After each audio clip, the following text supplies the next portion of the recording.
कभी भी जमहूरियत में अहंकार में नहीं जाना चाहिए नेताओं को। और जो पार्टी और नेता अहंकार में डूबा, सत्ता के से मदांध हो गया, उनको जनता नीचे उतार। नमस्कार, मैं साकेत कुमार, अपनो भारत टाइम्स देख रहे हैं। दिल्ली विधानसभा चुनाव के नतीजे आते हैं। आम आदमी पार्टी का दिल्ली से एक तरह से कह सकते हैं कि सत्ता से सफाया होता है। कांग्रेस शून्य पे आउट होती है। भारतीय जनता पार्टी 27 सालों के बाद सत्ता में भारी बहुमत के साथ वापस लौटती है। इस साल बिहार में विधानसभा चुनाव भी होने हैं। अब दिल्ली के नतीजों को देखने के बाद बिहार में किस तरीके का फॉर्मूला अपनाती है कांग्रेस, हमारे साथ बातचीत करने के लिए बिहार कांग्रेस के प्रदेश अध्यक्ष अखिलेश प्रसाद सिंह है। सर, दिल्ली चुनाव के नतीजे से बीजेपी जो है वो 27 सालों के बाद सत्ता में लौटती है। कांग्रेस शून्य पे आउट होती है। प्रधानमंत्री मोदी ने कहा कि दूसरी बार कांग्रेस शून्य पे आउट हुई है। कैसे देख रहे हैं दिल्ली चुनाव के नतीजों को? नहीं, देखिए, प्रजातंत्र, जमहूरियत और भारत के संविधान को हम लोग मानने वाले हैं। और जनता का जो मैंडेट है, जनता का जो निर्णय है, उसको हम सर्वोपरि मानते हैं। और जो मैंडेट है उसका हम सम्मान करते हैं जी। हम लोगों को जो जिस भूमिका में जनता ने दिल्ली की रखा है, उस भूमिका का निर्वहन करेंगे। लेकिन सर, क्या लग रहा है कमी कहाँ पे आई कि दूसरी बार शून्य पे कांग्रेस आउट हुई है? जब लड़ाई सीधे हो गई, आप पार्टी को लोगों ने मन बना लिया था हटाने का। जी। तो अब चूंकि ठीक आपने कहा, 27 साल से भारतीय जनता पार्टी लगातार संघर्ष कर रही थी। जी। तो जनता ने एक मौका उनको दिया, लेकिन जिन उम्मीदों पर जनता ने उनको चुना है, उस उम्मीद पर खरा उतरे। प्रधानमंत्री मोदी ने कहा है कि यमुना सफाई की बात करते हैं। दिल्ली सबसे प्रदूषित शहर है इस देश का, और दुनिया में प्रदूषण से तबाही हो रही है। जी। उसमें प्रदूषण हटाएं, लोगों का वहाँ शिक्षा व्यवस्था, स्वास्थ्य सेवा, ये सब बहाल करें। उन्होंने अपने कल के अभिभाषण में भी बार बार यमुना का नाम लिया। उन्होंने कहा है कि इस बार इसकी सफाया होगा। 10 साल से जो दिल्ली की जनता थी वो आम आदमी पार्टी के शिकार हो चुकी थी। लगता है कि बीजेपी काम करेगी? नहीं, हम लोग तो यही उम्मीद रखे हुए हैं कि दिल्ली फिर एक बड़ा नगर के रूप में दुनिया के मानचित्र पर स्थापित होगा। जी।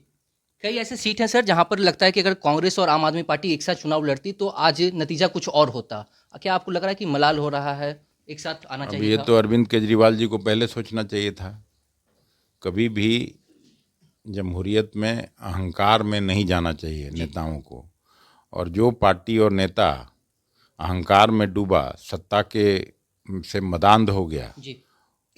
उनको जनता नीचे उतारती है। कई वीडियो भी उनके वायरल हो रहे हैं कल के चुनाव नतीजों के बाद कि उन्होंने कहा था कि इस जन्म में मोदी जी ये संभव नहीं है कि मुझे आप हरा सकते हैं। तो वही कह रहे हैं, इस तरह की बात सामाजिक राजनीतिक जीवन में नहीं होनी चाहिए। सर, इस साल बिहार विधानसभा चुनाव भी होना है। कैसे देख रहे हैं? एक तरफ इंडिया गठबंधन है, एक दूसरी तरफ एनडीए है। क्या इंडिया गठबंधन एक साथ मजबूत होकर चुनाव लड़ेगा या यहाँ पर अलग रहेंगे? अगर आपको पिछला विधानसभा का नतीजा का एनालिसिस किए होइएगा, तो एनडीए और हम लोगों के गठबंधन में 10,000 वोट का फर्क था केवल।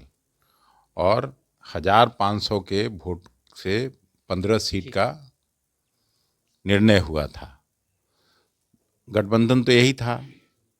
तो अभी भी कोई बदलाव नहीं हुआ। सभी लोग इनके कुशासन से मुक्ति चाहते हैं। तो निश्चित रूप से बदलाव होगा। लोगों ने बदलाव का मन बनाया है, और मुझे उम्मीद है कि इस बार हम लोगों की सरकार बनेगी। सर, कुशासन किसका?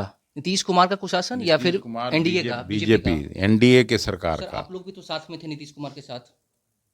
तो हम लोग सरकार में उनके चुनाव में थोड़े ही साथ नहीं थे। सर, सरकार में जब साथ जिस थे। समय जी। चुनाव हुआ था, तो उस समय भारतीय जनता पार्टी और नीतीश जी एक साथ चुनाव लड़े थे। जी।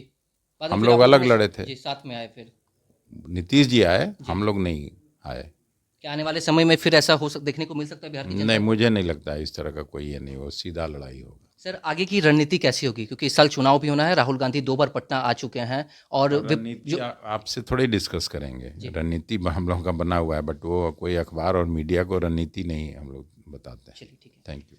तो देखा आपने जिस तरीके से दिल्ली विधानसभा चुनाव के नतीजे आए हैं, इसको लेकर अब एक तरफ जहां 27 सालों के बाद भारतीय जनता पार्टी दिल्ली की सत्ता पर वापस आती है, आम आदमी पार्टी का सफाया होता है और कांग्रेस शून्य पर आउट होती है। हमारे साथ बातचीत करने के लिए कांग्रेस के प्रदेश अध्यक्ष बिहार के अखिलेश प्रसाद सिंह थे। इन्होंने कहा कि इस साल बिहार में चुनाव भी होना है और पूरी मजबूती के साथ बिहार में चुनाव लड़ेंगे और नतीजे बिल्कुल बदलेंगे। जो कुशासन की सरकार है, नीतीश कुमार और बीजेपी के ऊपर इनका निशाना था। उन्होंने कहा कि अब बिहार की जनता को इससे मुक्ति दिलाएंगे। फिलहाल इस खबर में इतना ही। नवभारत टाइम्स के साथ बने रहें। पटना से साकेत कुमार।